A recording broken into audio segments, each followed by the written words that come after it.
Hey there, this is Lady Candace. Hope you're doing well. It's December 1st. Just taking a lunch break at work. I got string cheese. It's actually really great. I know this is something that you pack in a little kid's lunch, but I'm 30 years old and I love string cheese. Don't act like you don't. Everybody likes string cheese. So, like, just sitting in the quiet, which is not a good idea for me, for a lot of reasons. I'm sure plenty of you can relate. I was just thinking about how, my work, it involves me to, greet the public, you deal with a lot of people. But if you're also like me, and many more these days are, I'm not saying that I'm any kind of like special or in need of sympathy. No way. Not in the least. Because I'm actually a pretty sociable person. I don't dislike people. But at the same time, there's totally days, because maybe I'm just kind of an emotional day or dealing with something or just tired.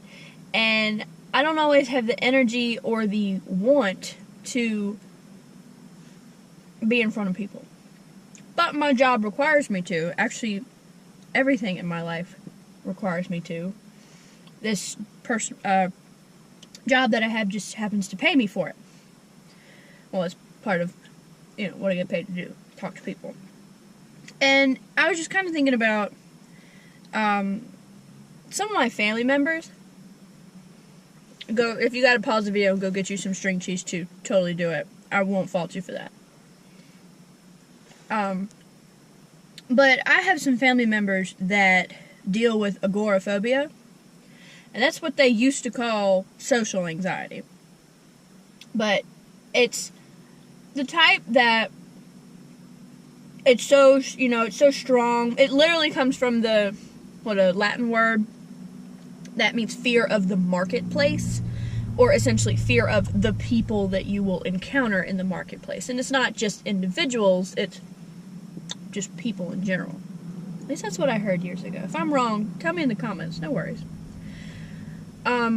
But yeah, I've had lots of people in my family deal somewhat severely with agoraphobia, or as many of us call it today because it's such a normal thing, social anxiety. Kids have it, grown-ups have it, and a lot of people try to say it's like a disease or a disorder. No, I'm sorry, I don't agree that it is. I think that a lot of it is personality. I don't think that it's something in your brain that you can treat and get over. It's a social interaction issue. And I used to wonder why, especially specific family members of mine, ever really dealt with that. Because as a child, when I would hear my grandmother talk about it, and she would say, oh yeah, this person in our family, she has agoraphobia, and like it was so bad at one point, this person like didn't even leave the house for like 3 years. I mean, I'm sure they went outside once or twice or went to the grocery store briefly, but like they were so bothered by something that was their experience, that they couldn't bring themselves to do that, to just go out and do normal things like everybody else does.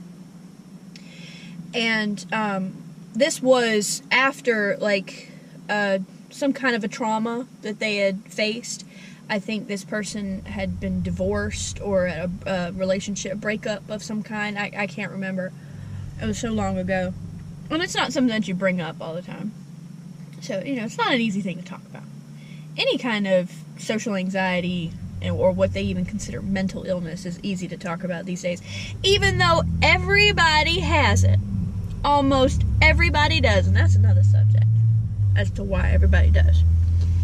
And I never understood that as a kid. I was like, well, why didn't this family member of mine, why was it hard for them to go and see people and be out and about and have fun and be out there? And I still wonder about that today, because I do feel that at a point it is a choice that you make, especially after a long period of time. And you can debate me about that. I'm not opposed to hearing another side of that. But it's crazy because this particular family member is actually really friendly, quite sociable, funny, smart, pretty. If you can't tell, it's female. And, you know, you would never even guess that this person is as old as they are. Not even.